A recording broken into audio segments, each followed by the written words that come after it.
ఇప్పుడు టైమింగ్ అంటుంటారు. మీ వీడియోలో నేను కొన్ని చూసాను. అంటే మీరు ఈ మెడిసిన్ వాడారు అని అంటే అరగంట చేస్తారు, గంట చేస్తారు అని అంటారు. అంటే ఇది జస్ట్ మాటల్లో చెప్పుకోవడం కోసం మాత్రమేనా? నిజంగానే మీ మెడిసిన్స్ వాడితే అంతసేపు టైమింగ్ ఉంటుందా? అసలు యావరేజ్ టైమింగ్ అంటే ఏంటి సార్? యావరేజ్ టైమింగ్ సూటిగా చెప్తాను 5 to 7 minutes. మరి ఎందుకు 30 నిమిషాలు ఇది రీసెర్చ్ గంట చేసి అంటుంటారు? వాళ్ళు కొంతమంది ఏంటంటే వాళ్ళు అసలు టైమింగ్ ఎక్కడి నుంచి స్టార్ట్ అయితే తెలియదు వాళ్ళకు. అంటే వాళ్ళు ఆలోచించినప్పటి నుంచే స్టార్ట్ చేస్తారు, ఫోర్ ప్లే అప్పటి నుంచే స్టార్ట్ చేసేస్తారు. అక్కడి నుంచి పెనిట్రేటివ్ సెక్స్ ఏదైతే ఉంటుందో అక్కడి నుంచి. ఎప్పుడైతే Okay. అంగాన్ని యోనిలో ప్రవేశిస్తారో అక్కడి నుంచి టైమింగ్ స్టార్ట్ అవుతుంది. ఆ timing 5 to 7 minutes is advisable, మంచిగా ఉంటుంది అది. ఇంకా కొంచెం లాంగ్ ఉంటే కూడా ఒక 13 minutes వరకు పోవచ్చు. వాళ్ళు అంటే మేము మీ వీడియోలోనే చూసాను సార్, మీరు టైమింగ్ అంటున్నారు, మేము మరి ఎట్లా ఇట్లా టైం పెట్టుకొని మరి ఎంతసేపు చేస్తున్నాం అనేది చెయ్యాలా లేదంటే ఎట్లా అని చెప్పేసి కొంతమంది అంటుంటారు. చేస్తారు, కొంతమంది చేస్తారు. ఆ, అల్టిమేట్లీ సాటిస్ఫై అవ్వకపోతే వాళ్ళు చూడాలి ఇదంతా.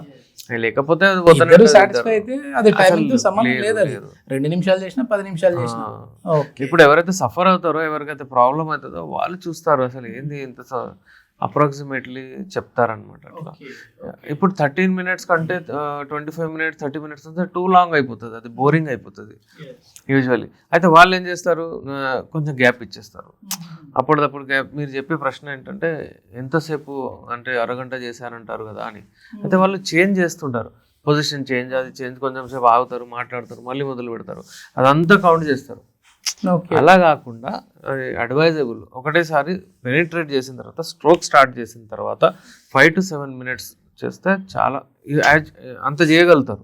ఇప్పుడు స్ట్రోక్ వైజ్ గా మనం మాట్లాడితే ఎన్ని స్ట్రోక్స్ ఇచ్చేంత వరకు వీర్యం అనేది బయటికి రాకుండా ఉండాలి?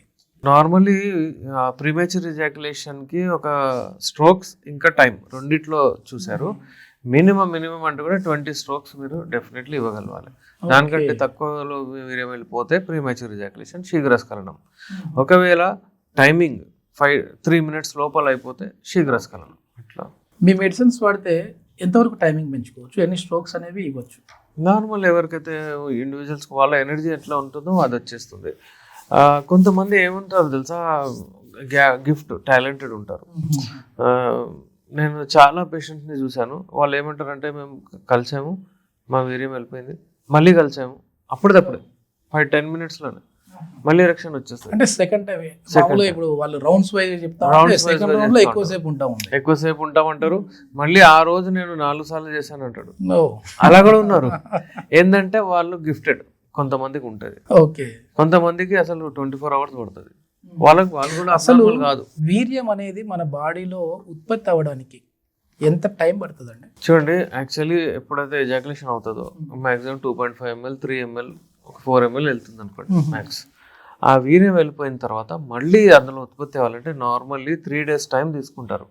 మీరు చూడండి, టెస్ట్ చేయడానికి వెళ్తే మేము ఎవరికైనా సెమెన్ అనాలిసిస్ పంపిస్తే వాళ్ళు ఏమంటారు, మీరు 3 days ఆగిరండి అంటారు. బికాస్ అది ఉత్పత్తి అయ్యి అక్కడ వచ్చే వరకు మళ్ళీ డిజైరబుల్ అంత వస్తుంది. అలా. బట్ బాడీలో ఏంటంటే ఒకసారి ఒక ఎజాక్యులేషన్లో 2.5 3 ml 4 ml వెళ్ళింది అనుకోండి, అతను మళ్ళీ పర్ఫామ్ చేశాడంటే క్వాంటిటీ కొంచెం తక్కువ వెళ్తుంది, అది నేచురల్. మళ్ళీ వేరే రోజు కూడా కొంచెం వెళ్తుంది, తక్కువనే వెళ్తుంది. But to get more orgasm, మంచిగా ఇంకా అది రావాలంటే 3 days ఆవాలి. అందుకనే 3 daysకి ఒకసారి కలిస్తే కూడా మంచిది. మీరు అంటే ఆ వీర్యం ఉత్పత్తి మంచిగా అవుతుంది, ఆర్గాజం లెవెల్స్ కూడా పెరుగుతాయి.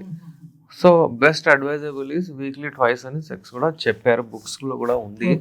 యునాని ఎప్పుడైనా సరే అతిగా సెక్స్ చేయడం కూడా మంచిది కాదని వస్తుంది.